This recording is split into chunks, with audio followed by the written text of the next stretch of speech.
When I first was obviously asked to do SNL, I was terrified and honoured, but you know, I feel particularly with the year I've done on stage that I have had some kind of preparation for it now, and to be in front of a live audience and kind of all the chaos of a live show.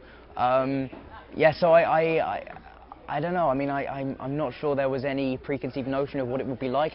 Everybody's been telling me how busy it's going to be, and they're right. But yeah, I mean, it's a huge amount of fun at the moment, and just getting to work with such funny people is a real pleasure.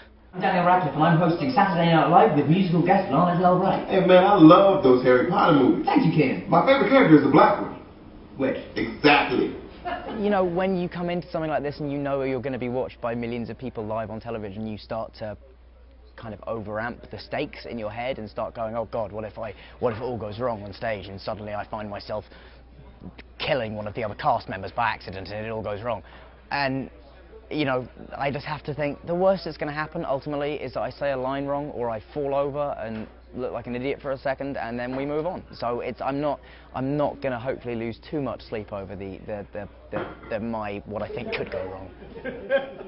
So far this week I've been coming in and just chatting to the writers and the cast, and for the first 2 days about their ideas, and you know, and then they write the sketches, and then you come in on Wednesday and you do a big table read of all the sketches, and then you sort of go into Lorne's office with Seth and Steve and pick the show. So it's kind of, that's been the week so far. We are literally about to start rehearsing, so I think this is where it gets real. I have heard Bill Hader do an impression this week of somebody that I feel like I've been waiting my whole life to hear Bill Hader do an impression of.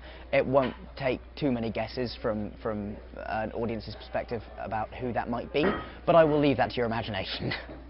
I kind of don't want to comment on whether there will or will not be Harry Potter sketches yet, because you know, they could be cut or they could be, you know, so who knows. I'm sure you know, there will certainly be, it will be addressed, but yeah, hopefully in a new way than we've seen before, not extras and not either of the previous two incarnations of Potter on the show.